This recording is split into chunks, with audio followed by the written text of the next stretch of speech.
You're listening to the Free to Be Mindful podcast, which provides bite-sized tips for busy parents, educators, and anyone working with kids. These real talk conversations focus on mindful living, mental health, and personal growth, helping all to learn, grow, and inspire with mindfulness in mind. I'm your host, Vanessa de Jesus Guzman, educator, licensed professional counselor, entrepreneur, and mom.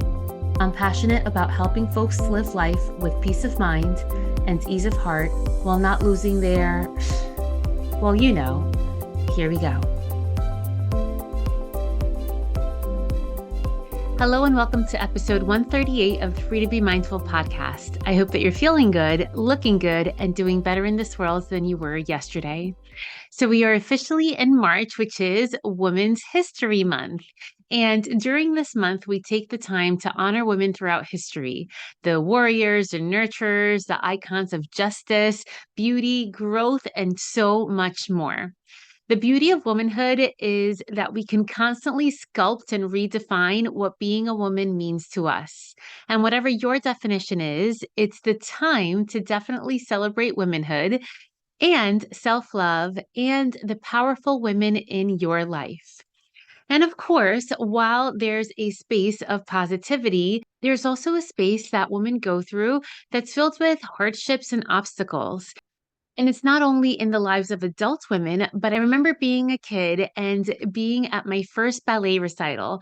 We were doing The Wizard of Oz, and I was a little munchkin with black and white polka dot tights and this awful lime green looking costume. I'm going to have to take the moment and post this picture on my Instagram feed so you can see what I'm talking about.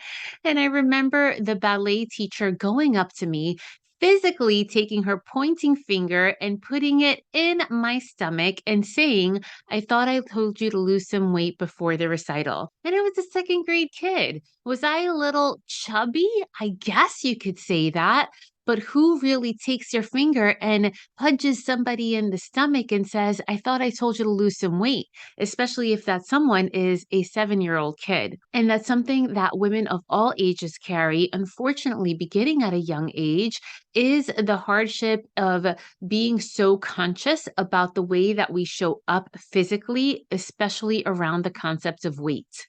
I'm not sure if it's just a cultural expectation as far as being from Dominican Republic, or maybe it's just a family expectation, but there's definitely an expectation of women looking the part. So not only do you have to do all the things, as I say, but it seems that you always have to look good while doing them, from your hair to your face to what you were wearing.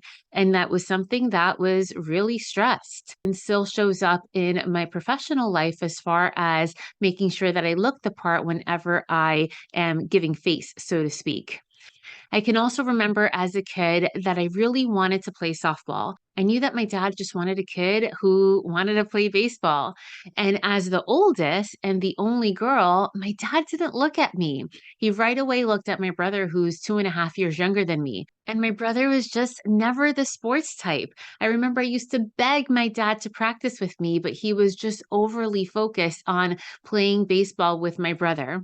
I remember one time being in the park really close to our house, and my dad threw the ball at my brother. And again, my brother not being really into sports, the ball landed on his face and his glasses broke. And that's just a silly example, but it is an example of when women are overlooked just based on their gender and not based upon their abilities. And then fast forward to college age and even being a professional where our voices are not always heard because we don't have that bass in our voice that a man has, where he naturally commands attention just because of the volume and bass of his voice, where women don't easily do so. And I see that in my own household now. I could say something and again, but the second that my husband says something to my kid, all of a sudden he hears that because it's a more powerful sounding voice where I might have said the same thing.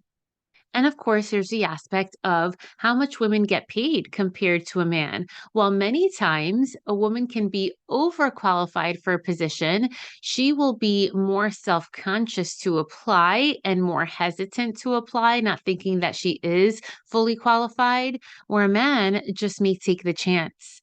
There's so many hurdles and obstacles that come with being a woman, and that goes without saying being a mom who identifies as a woman. But there are a lot of great things as well. And by actively incorporating ways to empower ourselves and the women around us, we can grow past these challenges and become the best versions of ourselves. So it's really important to take the time to not only take care of you and to empower those women around you. So, how do we do this? Well, here are some ways.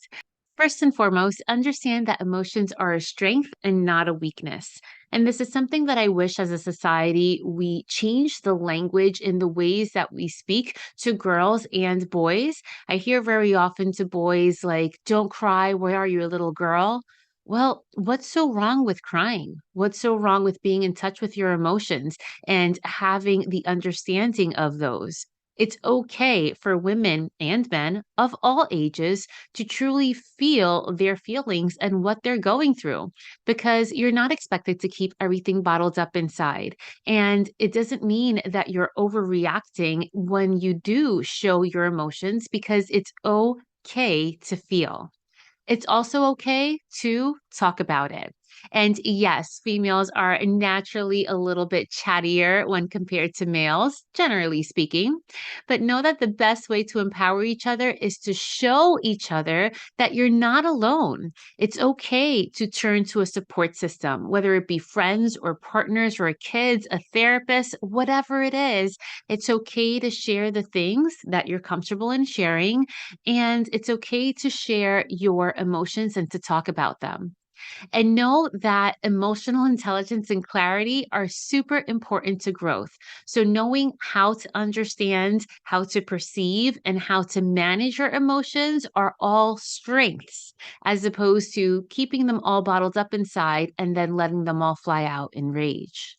The second way to inspire or empower women is not to be afraid to defy boundaries. And by boundaries, these can be physical boundaries and mental boundaries. So, in terms of the physical sense, know your worth and ask for it.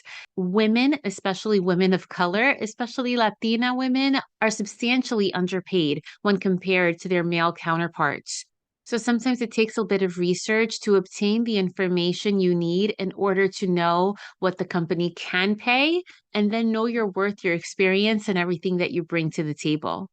And when it comes to mental health, it's important for women to be able to turn to healthy and positive spaces. And sometimes these are the spaces that we create for ourselves, and sometimes these are therapeutic spaces. You can also defy boundaries by doing things that you're told you can't, or doing things that aren't made for women. And I say that in quotations. So don't ever be afraid to express yourself. You can never be too loud, too emotional, too quiet, too anything to be you. Be comfortable in your own skin and don't let anyone else have you feel otherwise. Also, find creative pursuits and outlets that truly let your vision shine. You can always take leaps and carve your own definition of what it means to be you, whether it means you in the professional sense or you when it comes to being a woman. So, for example, I knew that I wanted more than just being an educator. I knew that I wanted to bring more to the table that sometimes I couldn't because of spaces and just rules and being confined sometimes. So I made my own space. Know that most times betting on yourself and taking the risk is well worth it. Of course, as I always preach, engage in self love, self care, and self preservation. We just talked about these concepts in the last podcast episode, episode 137. So I definitely recommend you to listen into that one if you want a reminder on why these aspects of life are so important and how to engage in them. So do things that make you passionate and keep you healthy. Allow yourself to make time for yourself so that you don't experience burnout and so that you're able to be fully present and enjoy the life that you have. And know that you're capable of so many things. But just because you are capable doesn't mean that you have to do all of the things. It's important to not put everything or too much on your plate so that you still have the time and opportunities to enjoy your life and anyone who is important to you. And speaking of self love, self care, and self preservation, I again invite you to join me and Miss Lisa Dominguez, who's the owner of Spa O, located in Secaucus, New Jersey. We are going to have an event this upcoming Saturday, March 11th, at the spa. We're going to have the opportunities to heal and empower each other within community. If you want more information on that, which I really hope that you can join us in person if you're in the area, you can go to freetobemindful.com/Amiga Moms, and you can get the link in the show notes. Also, be kind.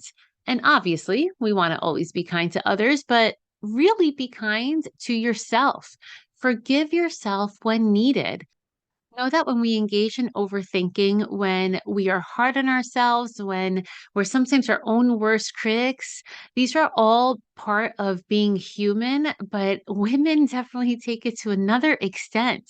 In order to move on and truly let go of things, we have to forgive our past mistakes so that we can become the best version of ourselves. And of course, be kind and forgiving to others. We as women should be uplifting each other up. We should be encouraging each other and sharing words of wisdom and doing what we can to help each other grow.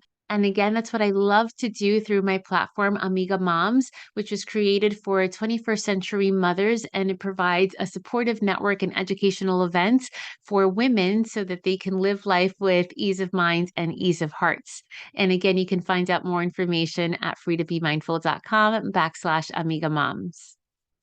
And lastly, pave your own path despite obstacles. You might have others maybe trying to break you down. Maybe it's yourself that you're bringing yourself down without even realizing it. But learn that it's really okay to fall. It's okay for plans to change. It's okay to pivot and to switch from one mindset to another. Maybe things aren't done by the age that you wanted, whether it is having kids or getting a new job or dating or whatever it is that you've had this timeline set for yourself. Know that there really is no time limit. And what's important is that you pick yourself up after you fall, that you surround yourself with people who are going to inspire you to be your best self, and that you take advantage of every opportunity you have in life, not always by just doing, but by being your truest self. Dream big. Be optimistic, have an open heart and have an open mind, and know that you are so deserving of all the love and opportunities which come your way. This month, we celebrate the women in our lives, whether it be our moms, grandmothers, aunts, significant others, children, therapists, teachers, girlfriends, colleagues, and so much more. We can't imagine a world without them. So, what does being a woman mean to you? It could mean a lot of things. It could be compassion and empathy. It could be strength and determination. It could be being strong enough to keep holding on, and also being strong enough to know when to let go. Whatever your definition is of being a woman, remember that to be a woman is truly something special and something that should always be celebrated, not only in the month of March, but throughout the entire year. I now invite you to join me on this short guided meditation. So, right now, regardless of where you are or what you're doing, take a breath to ground yourself as you reflect on the message that you just heard. We know that we are impacted by the women that we have in our lives.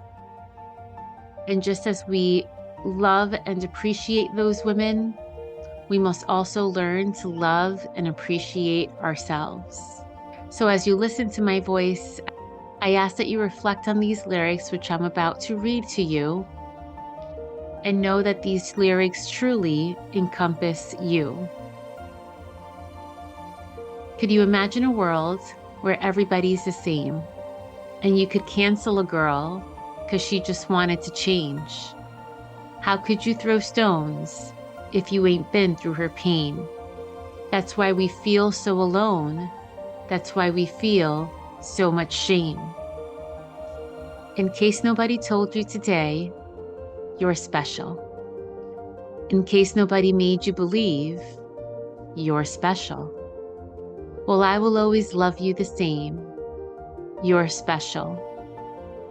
I'm so glad you're still with us. Broken, but you're still perfect. Thank you, Lizzo, for those lyrics from the song You're Special.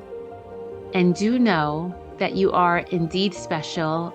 Again, not because any particular celebration, but simply for the fact that you are you. Hope you have a great week.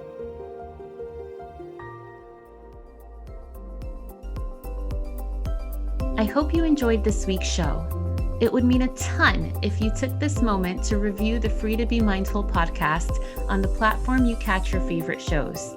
That quick and easy act lets me know what you enjoy, and it helps others find the podcast too. And of course, don't forget to subscribe so you can listen along next week. In the meantime, I welcome you to catch me on social media at Counselor V de Jesus. And as always, remember, in a world where you are free to be anything that you want to be, you are always free to be mindful. Catch you next week.